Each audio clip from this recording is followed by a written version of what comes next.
Alright, between us, I was done with Dune Awakening. Like, fully uninstalled and moved on. But chapter 3 popped up, I thought, fine, one more look. And yeah, the endgame's breathing now. They fixed so much, no more taxes, revamped Landsraad with interesting missions, specialization paths, new gear augments, repeatable bosses that scale. My lungs taste the air of time blown past fallen sand.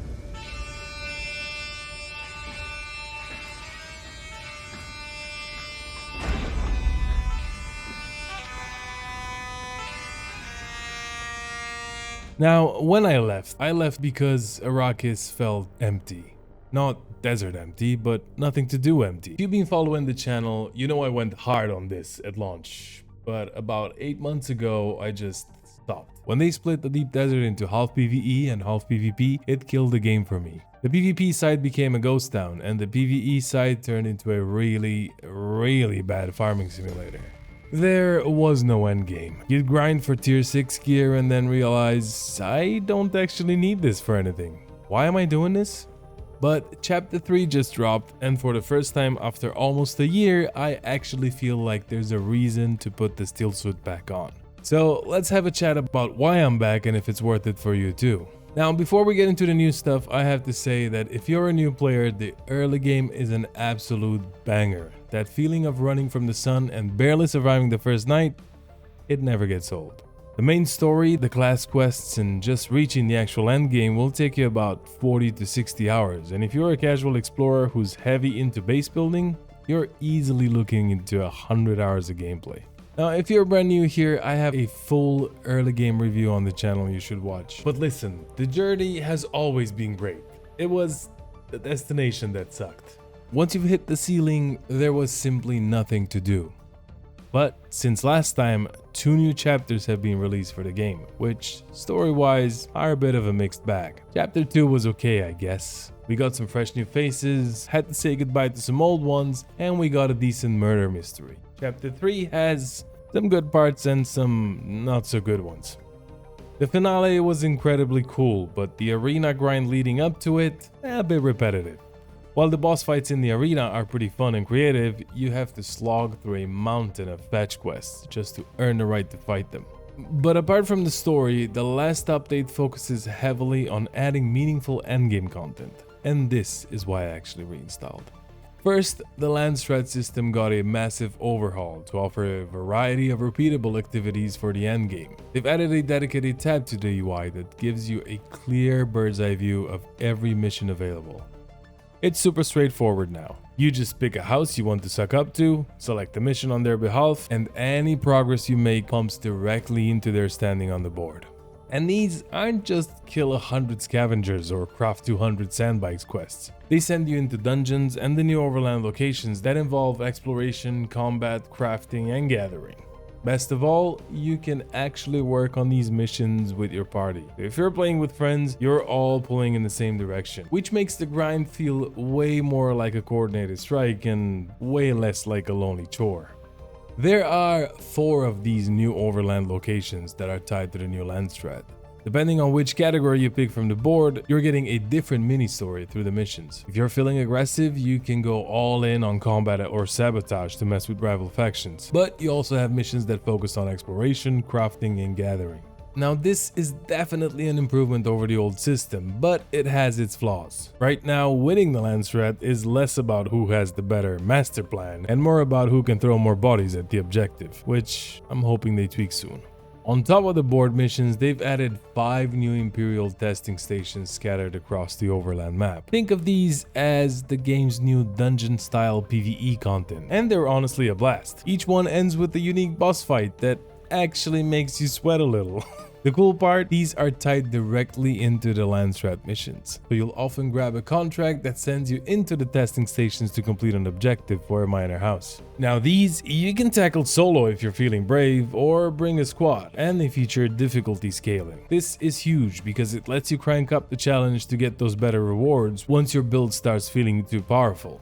And if you're wondering why you'd bother cranking up the difficulty, the reason is simple. These testing stations are where you'll find the blueprints for the new high-grade plastanium weapons and armor. We're talking unique, top-tier gear that actually feels like a reward for the effort. It's finally a way to test your skill while actually making progress with your faction. Now let's talk about how you actually grow your character after you reach the endgame, because this is where the Landsraad missions really pay off. They've added this huge new avenue for progression through specializations, which you'll find tucked away in your skills menu. There are 5 tracks you can go down: gathering, crafting, exploration, combat, and sabotage. The only way to level these up is by grinding those Landsraad missions we just went over. The mission rewards literally are your specialization XP. Once you've banked enough XP in the track, you can finally start unlocking traits, but you're gonna need Spice Melange to do it.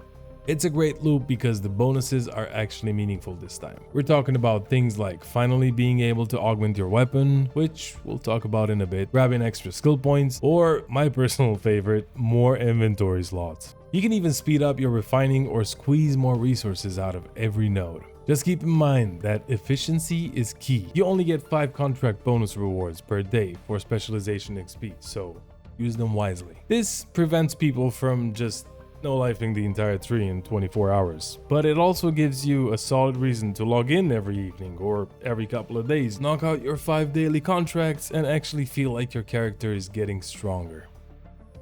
Now, let's have a look at another endgame loop, the augmentation system.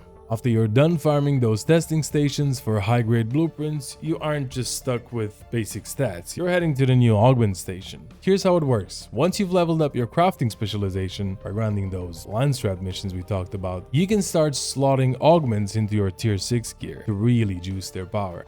These come in 5 quality levels, and the number of slots you get depends on how deep you've gone into your specialization traits. But you can't just buy these. The augment schematics also drop from those new overland testing stations. The harder you scale the difficulty, the better the quality of the drops. Once you've got them, you craft them at the advanced fabricator and slap them on your gear. Just a heads up though, it's a measure twice, cut once situation. Applying an augment permanently reduces the item's max durability, and you cannot remove or change them once they're in. It adds a real layer of strategy to your build. You're finally making permanent high stakes choices for your tier 6 gear, which makes every successful run feel like it actually matters. We finally have a reason to want tier 6 gear. Now, if you're like me and you've been away for a few months, there's actually a special return package waiting for you. It's got enough supplies to get you back on the grind immediately without feeling like you're a year behind everybody else. It's a nice welcome home gift. This helped me and my buddy catch up since we lost almost everything through base decay. But we're already farming spice and ore out in the deep desert, built the carrier and a huge refinery, and we're grinding the scalable dungeons to see what kind of schematics we can get. Now, with all that said, is the game perfect now? No, far from it. We still desperately need a proper auction house. I don't even care if they make it region-wide or keep it locked to each server, but we need a way for players to actually trade gear and augments without it being a headache.